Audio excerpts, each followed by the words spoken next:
Então, assim, a primeira coisa que eu comecei a aprender é que a vida não é justa. Ela não é justa. Eu já começava 2h30 ralando, o outro já começava 15 minutos. Aí, diante da vida não ser justa, vou fazer o quê, cara? Vou me lamentar? Vou ficar puto, vou chorar. Vou protestar, vou fazer uma greve. Cara, eu tinha que ralar mais, eu tinha que tirar essa diferença de algum jeito. Se é justo ou não é, paciência. O ponto é o seguinte, eu não quero ficar para trás.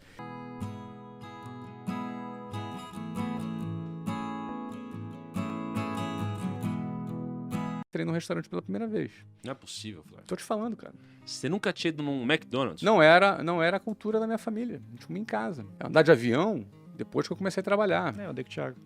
Foi a primeira vez comigo? Olha aí. É. Internacional também. Então, no internacional não era. Eu nem sonhava ir na Disney. Kaique se borrando ali na decolagem. É loucura isso, cara. Acostumei já. Mas assim, eu tava numa condição que eu podia lutar, entendeu? Sim. Então, assim, vale isso. Então, é a decisão de sair da boiada.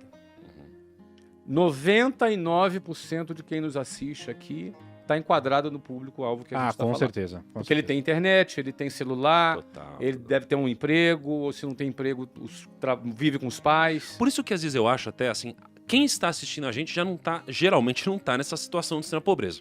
Aí a gente dá o Mas argumento... pode estar no ônibus. Pode estar no ônibus, Isso. perfeito. Mas existe mobilidade para quem tá nessa classe social. É mais difícil, mas existe mobilidade. Então, a mobilidade social, vamos falar de números aqui, para quem está na pobreza, tá? Nem extrema pobreza, onde você tá. Em geral, leva-se 9 gerações para se chegar na classe média. Na média, estatisticamente, 9 gerações. Então você já é exceção, Kaique. Você já é exceção. Não é? Então, o que acontece? São 9 gerações, cara. Imagina que são 9 gerações? É muita coisa. Agora, o cara que está ali na média, vamos lá, ele questionar. Ele tem que questionar. Se ele não questionar, daqui a 40 anos ele vai estar lá. Se ele se questionar, aí ele talvez tenha coragem ou não de sair daquela linha de montagem. Aí começa a funilar. Aí quando ele tem a coragem, ele vai ter que vencer o próximo obstáculo, que é a pressão de familiares, de amigos do seu ciclo de relacionamento. Nós temos a necessidade, o ser humano em geral tem a necessidade de ser aceito pelos seus peers, pelos seus próximos. Então, se você se vê reprovado por todo mundo, é como se o seu cérebro pensasse, espera aí, cara, será que tá todo mundo errado e eu tô certo? Você se sente reprovado, você se sente errado. Só que para você sair da boiada, você vai ter que nadar contra a correnteza. Você vai ter que contrariar a opinião da maioria.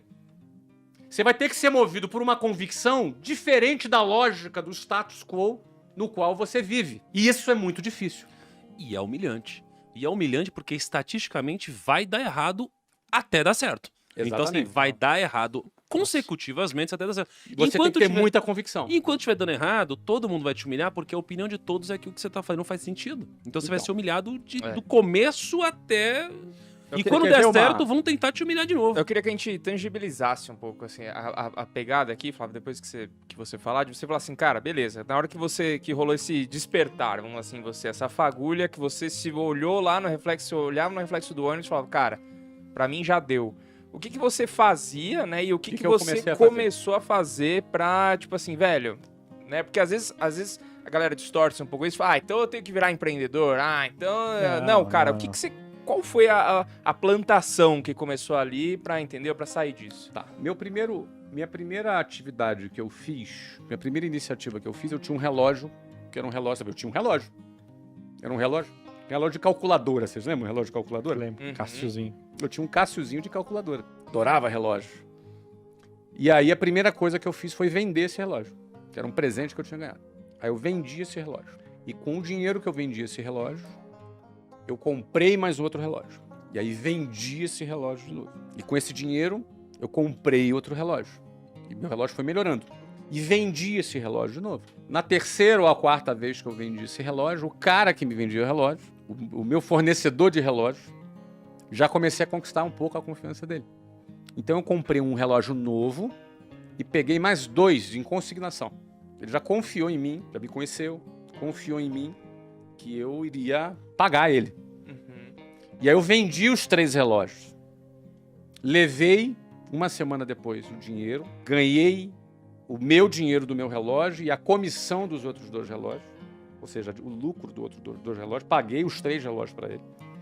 Comprei 2 relógios e peguei mais 2 consignados. E vendi os 4 relógios, e assim foi, assim foi. Eu acho que eu vendi uns, sei lá, 150 relógios.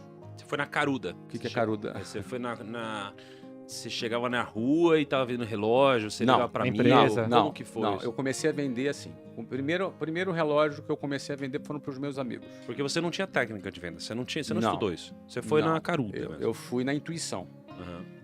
Tá? Na intuição. Então, e relógio é um produto muito simples de vender, não requer muita técnica. Então, Você põe no pulsador. Ainda mais e um fala que assim, olha fazia como que fica cálculos, bonito. Não sai mais. mas naquela época tinha uma linha que Não. existe até hoje, que é a linha Citizen ProMaster. Fiz a propaganda para Citizen aqui agora. Mas tinha um que estava muito na moda, era o Windsurf, não sei se vocês lembram, era um que tinha uns desenhozinhos assim, e era muito desejado. E eu vendia esse tipo de relógio. Não é? Então, assim, os jovens gostavam muito de comprar esse relógio. Então, eu comecei a vender para os meus amigos, amigos do bairro, amigos da escola. Daqui a pouco eu comecei a vender para vizinho do amigo, e o negócio começou a rodar. O negócio começou a rodar, e eu lembro que tinha um jornal chamado Jornal Balcão, no Rio de Janeiro, que era um jornal de classificados, a gente anunciava eu anunciava o relógio lá, mesmo antes de ter o relógio, porque eu sentia qual era a demanda que tinha pelo relógio, e aí eu comprava, e o relógio juntava as pontas, entendeu? Então eu comecei a vender. Então essa minha experiência vendendo o relógio, ela me trouxe 2 coisas. Primeiro, eu já estava namorando, e era muito ruim para mim ficar pedindo dinheiro pro meu pai. Tinha acabado de ser expulso da escola, uma história que todo mundo já conhece. E aí o que acontece? Eu comecei a primeira coisa, eu comecei a ter dinheiro para poder sair com a Luciana. Então essa foi meu primeiro conquista. Não precisa pedir dinheiro pro meu pai para sair com a namorada. Não é? Depois, num segundo momento, quando eu comecei a vender com um pouco mais de escala, eu fiquei vendendo relógio por 1 ano. Não sei se eu vendi 10 relógios por mês, talvez, em média. Mas imagina aquele mês que eu vendi 20 relógios. Eu não me lembro quanto eu ganhava por relógio. Mas, aliás, eu tenho uma prestação de conta dos meus relógios vendendo. Achei esse dia na minha agenda, né? Que isso. Mas aí o que acontece? Eu comecei a questionar, de novo questionando. Porque o que eu ganhei vendendo aqueles relógios já era mais do que o meu pai e a minha mãe ganhavam no mês. Eu tinha 18 anos vendendo relógio. Claro que foi 1 mês. Mas quando eu ganhei aquele dinheiro, eu gostei de ganhar aquele dinheiro. E eu me senti assim, cara, por que as pessoas pegam 2 horas de ônibus para ganhar um salário mínimo? Por que elas fazem isso?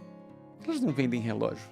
Eu tinha a sensação que eu tinha uma fórmula que fazia as pessoas saírem daquela situação delas. Eu tive a sensação de ter descoberto um caminho de saída. Porque, cara, eu ganhei, sei lá, 5, 6, 7 salários mínimos no mês vendendo relógio. Por que uma pessoa trabalha um mês inteiro para ganhar um salário mínimo e levando 5 horas? Carregando cimento nas costas, trabalhando em obra. Por que ela faz? Porque ela não vende relógio, caramba. Essa era a minha sensação, mas por que as pessoas não fazem isso também? Isso é um sentimento interessante, porque esse sentimento tem a ver comigo. Eu me sinto tendo uma boa notícia para dar para as pessoas, que pode libertar elas do sistema. Esse é o meu mote, não é?